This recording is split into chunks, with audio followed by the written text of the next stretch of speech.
Hi, I'm Dr. Elliot Adam from ElliotOracle.com. I'm also the author of the award winning Fearless Tarot and Tarot in Love, Consulting the Cards in Matters of the Heart. And both books are out from Llewellyn and they're available online wherever books are sold. So if you want to take your approach to tarot to a more empowering place, you'll get a lot out of these books. It is time for this week's Oracle Reveal. So, yesterday on my social media, I placed up a photo of three different animals and I asked you to use your intuition and just ask yourself which animal seems to be calling to you because that animal has your message. And the three animals were the unicorn, the sphinx, and the owl. So if you're just joining me now, ask yourself which animal seems to be calling to you because that animal has your message. So, for those of you who picked the unicorn, unicorn is known for its purity, purity of spirit. And so, if you're attracted to unicorn at this time, it could be a time where you're going through your own purification process. Might be a time where you might want to detox or might want to get rid of toxic influences in your life, whether they be chemicals or other people. But also, unicorn is that symbol of spirituality. And so, this could be a time where you're really delving back into what's purest in your own spirit. First card for Unicorn is where is it best for you to place your focus this next week? And we get the Wheel of Fortune. And the Wheel of Fortune is telling you that all these unpredictable events are happening around you that you don't have total control of. And like that unicorn message, the trick with the Wheel of Fortune is to get to the center of the wheel, the hub of the wheel, which is a symbol for your center. And if you can operate from your center, you can operate from your spirit, you can let all the crazy that's going on in the world around you just kind of revolve around you without getting swept into it. It's like being in the eye of the storm.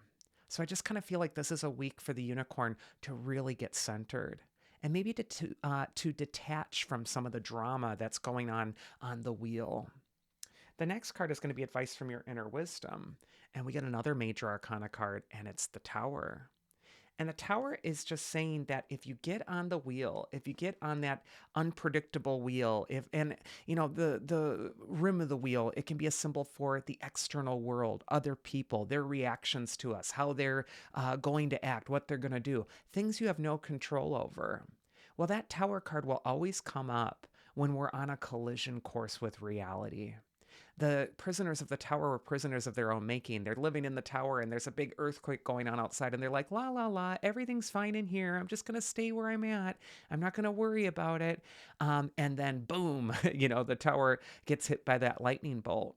And so, what this is saying is that maybe the thing that you're in denial about is the thought that you're in control of some things right now that you're just not in control of.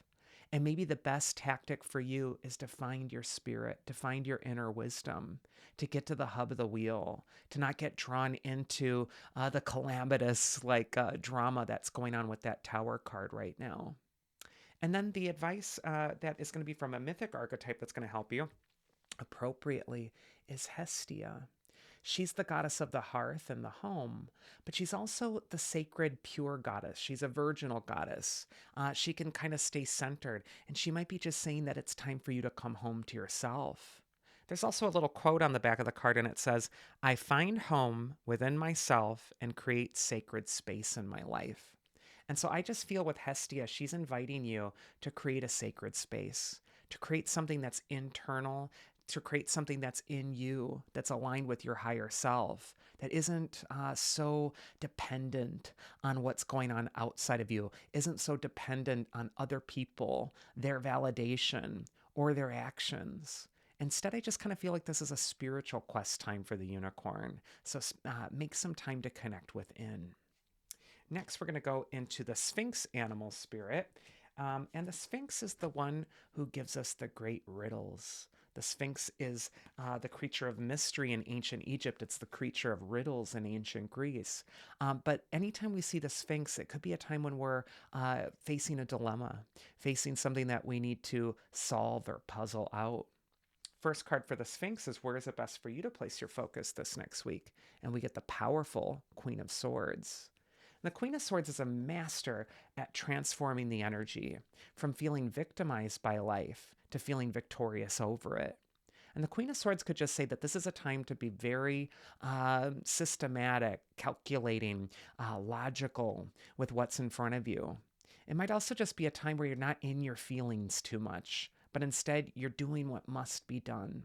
You're clicking into your inner adult, and you're basically letting her make the decisions right now, or him.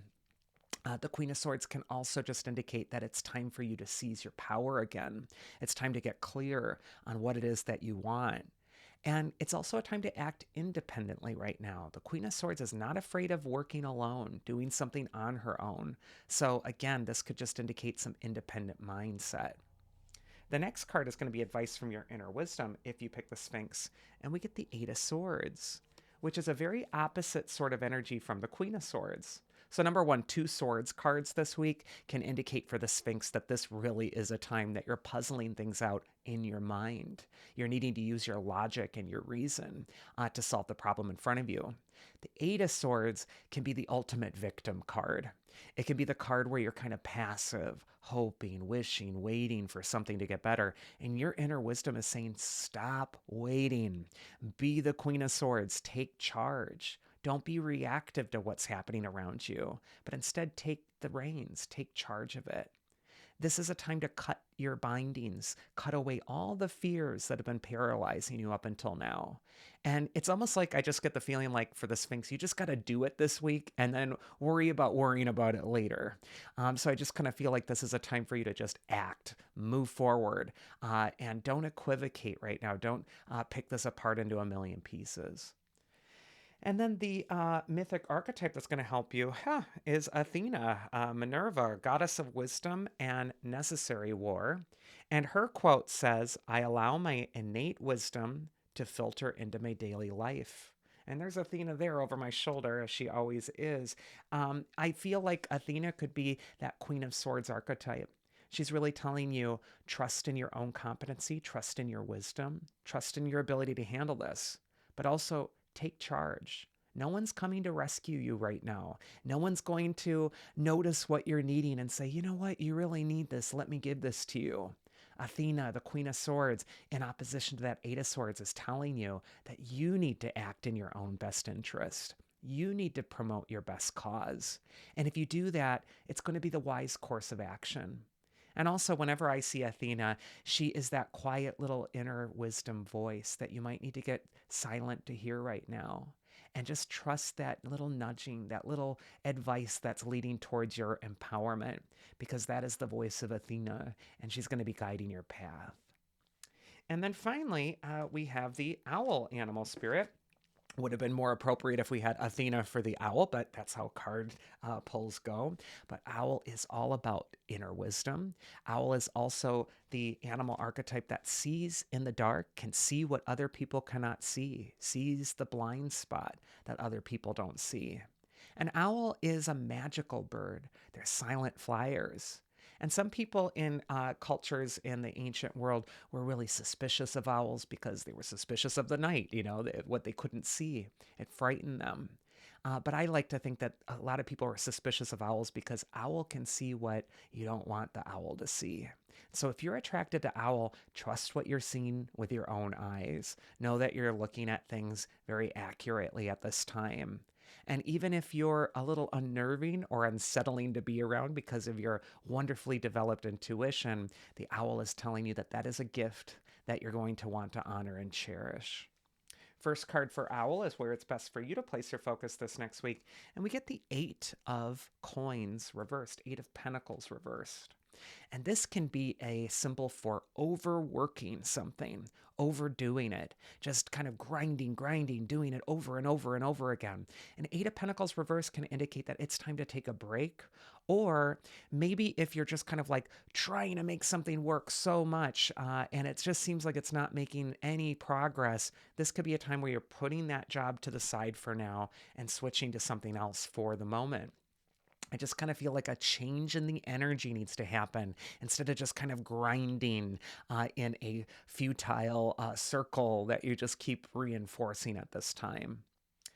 The advice from your inner wisdom from the owl is actually the Page of Cups. The Page of Cups can say that actually in this case, it might be time to play. The Page of Cups is the archetype of the inner child, the magical part of you.